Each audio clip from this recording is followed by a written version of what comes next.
भाजपाचे नेते किरीट सोमय्या यांची अंजनगाव तहसील कार्यालयात धडक, रोहिंग्या नोंद प्रकरणी सत्य की असत्य।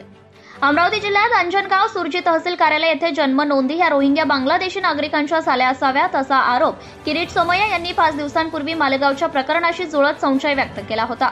आज त्यांनी सकाळी 10 वाजता तहसील कार्यालय येथे अधिकाऱ्यांशी चर्चा करून माहिती घेतली।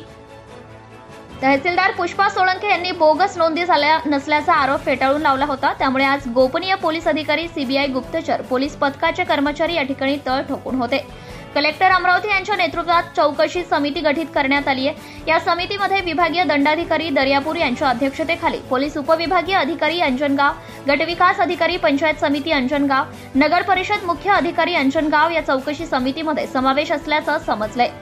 सन 2023-24 मध्ये झालेल्या जन्म मृत्यूच्या नोंदीची सत्यता पडताळणी करण्यात येईल अशी ही माहिती प्राप्त झाली आहे। किरीट सोमय्या यांनी तहसीलदारांना झालेल्या नोंदीबाबत विचारणा केली व नवीन प्रकरण अशा पद्धतीचे चुकीचे आढळल्यास त्या नोंदी करण्यात येऊ नये अशा सूचना तहसीलदार यांना देण्यात आल्या। दिवसभरात राजकीय चर्चेला मोठे उधाण आलेले होते। भारतीय जनता पार्टीचे नेते, कार्यकर्ते यांनी किरीट सोमय्या यांना सन्मानित करून त्यांच्या आगमनाबद्दल आभार सुद्धा व्यक्त केले। रोहिंग्या या मुसलमान नोंदीबाबत सत्य काय आहे हे चौकशी दरम्यान उघडकीस येण्याची उत्सुकता नागरिकांनी वर्तवली आहे। मात्र या प्रकरणामुळे जिल्ह्यात उलटसुलट चर्चा सुरू आहेत। Maharashtra star news 1 chief bureau Premdas Tayade, Anjangaon Surji. झालं का? रेडी का? भेट घेतली, काय नेमकी चर्चा झाली त्यांच्यासोबत?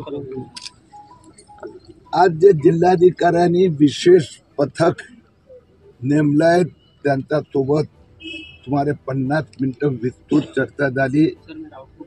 अन्य ठिकाणी मला ज्या त्रुटी आढळल्या ते मी माझा अनुभव त्यांना सांगितला। अन्य ठिकाणचे कशा पद्धतीने अशा प्रकाराने हा एक मोठ्या प्रमाणात रॅकेट सुरू झालेला आहे।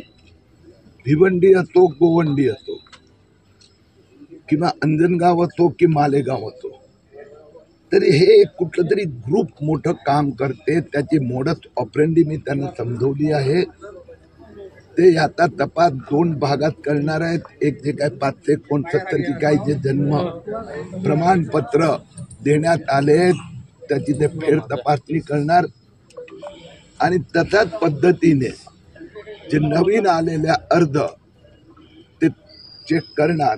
मला विश्वास आहे की मोठ्या प्रमाणात बोगस आलेले त्यात काही डाऊटच नाही आहे, शंकाच नाही आहे।